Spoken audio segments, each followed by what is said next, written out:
Gà nói.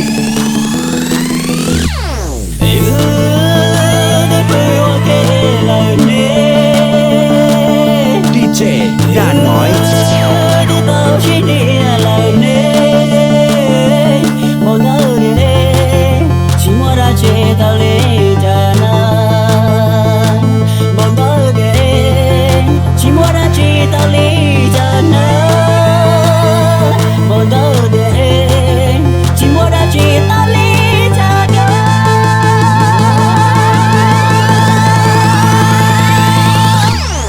Chỉ đùa từ hình chân có đã tiếng DJ Gà nói.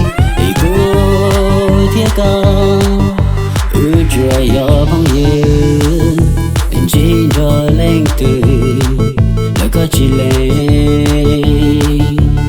thì cô giờ có từ luôn rồi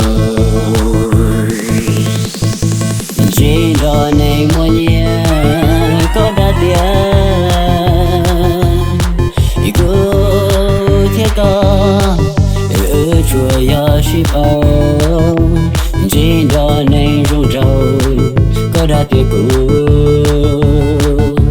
thiệt con chỉ tao mua đã chơi.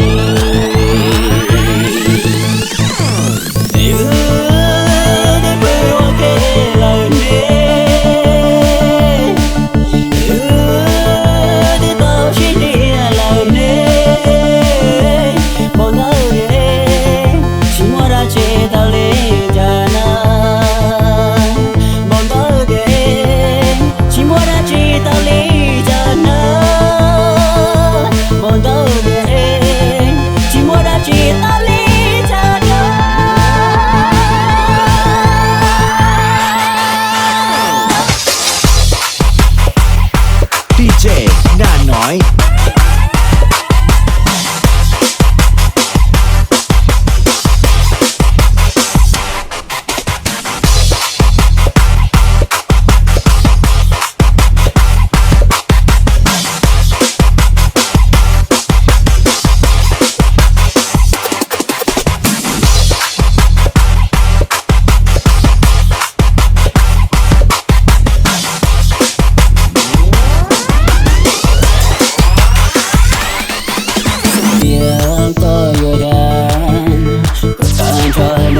DJ Gà nói. Lo có những đã đâu thì chỉ có yêu đã chỉ đâu từ nên lấy cô vì ưa ở lại từ đầu mua đã chỉ rong rong là nên với lúc chuyện còn ý đâu ta theo lo là nên còn đỡ để chỉ mua đã chỉ tao lý cho nó còn đỡ để chỉ mua đã chỉ tao lý cho nó. DJ Gà nói.